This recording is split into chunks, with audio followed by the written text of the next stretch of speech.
बिहार के युवा वोट चोरी होने देंगे? वोट चोरी होने देंगे बिहार के युवा? नहीं, क्योंकि वोट जो है वो हम सबका अधिकार है और गरीबों के पास आज के हिंदुस्तान में सिर्फ वोट बचा हुआ है। और अगर आपका वोट चला जाएगा, उसके बाद राशन कार्ड, उसके बाद जमीन, सारा का सारा जो आपका है वो चला जाएगा। भाई और बहनों, कुछ सालों से इलेक्शन कमीशन और बीजेपी मिलकर चुनाव चोरी कर रहे हैं। महाराष्ट्र का चुनाव, हरियाणा का चुनाव, मध्य प्रदेश का चुनाव, ये सारे के सारे इन्होंने चुनाव चोरी किए हैं। महाराष्ट्र में लोकसभा में हम जीतते हैं, 4 महीने बाद विधानसभा में बीजेपी जीतती है। फर्क क्या था? फर्क यह था कि लोकसभा और विधानसभा में 1 करोड़ नए वोटर आए। जिन्होंने लोकसभा में वोट नहीं किया, विधानसभा में वोट किया। जब हमने चुनाव आयोग से पूछा ये कौन है, हमें जवाब नहीं देते। हमने उनसे कहा वोटर लिस्ट दिखाइए, जवाब नहीं देते। हमने उनसे कहा वीडियोग्राफी दिखाइए, जवाब नहीं देते। क्यों? क्योंकि इलेक्शन कमीशन वोट चोरी करवा रहा है। कर्नाटक में बेंगलोर सेंट्रल सीट में हमने थोड़ी गहराई में देखा, एक असेंबली में 1 लाख वोटर, फर्जी वोटर मिले। बीजेपी चुनाव हार रही थी, लोकसभा का चुनाव हार रही थी, 1 लाख फर्जी वोटर मिले और वो चुनाव 30,000 वोट से जीते। ये मैंने प्रेस कॉन्फ्रेंस में कहा। चुनाव आयोग जवाब नहीं देता, उल्टा कहते हैं मुझसे एफिडेविट मांगते हैं। एफिडेविट मुझसे मत मांगो, आपका डेटा है, जनता आपसे एफिडेविट मांगने आएगी।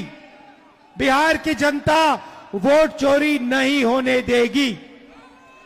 भाई और बहनों, विकास के बारे में आप जानते हो, यहां पे 20 साल से सरकार है, नीतीश जी की सरकार है और तेजस्वी जी, आप देखिए रिकॉर्ड में आएगा एक दिन कि पिछला चुनाव बिहार का भी इन्होंने चोरी किया था।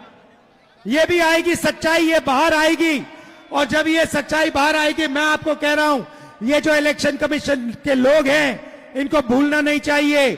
इनके खिलाफ हमारी सरकार कार्रवाई करने जा रही है।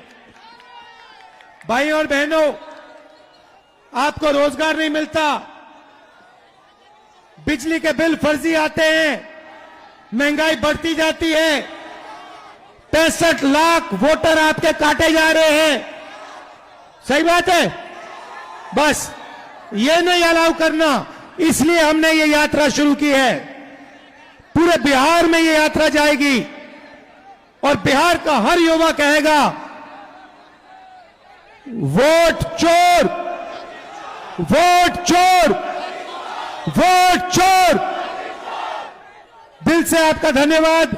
अंत में जो पहले चीफ मिनिस्टर थे बाबूजी, उनकी हम याद करते हैं और श्री कृष्ण बाबूजी की याद करते हैं और आप सबका दिल से धन्यवाद करते हैं। सरकार बनेगी तो बेरोजगारी खत्म करेंगे। हाँ, और सबसे बड़ा मुद्दा बिहार में और हिंदुस्तान में बेरोजगारी। बिहार में देखो, सिर हिला रहे हो, बिहार में देश से सबसे ज्यादा बेरोजगारी है। यह सवाल है, हाथ उठा के दिखाइए, बिहार में सबसे ज्यादा बेरोजगारी है, हाँ या ना? हाथ उठा के दिखाइए जो कहता है बिहार में। ये देखिए, तो ये बेरोजगारी को मिटाना है, मेड इन चाइना को खत्म करना है, made in Bihar, made in India लाना है। आपका दिल से धन्यवाद। नमस्कार, जय हिंद।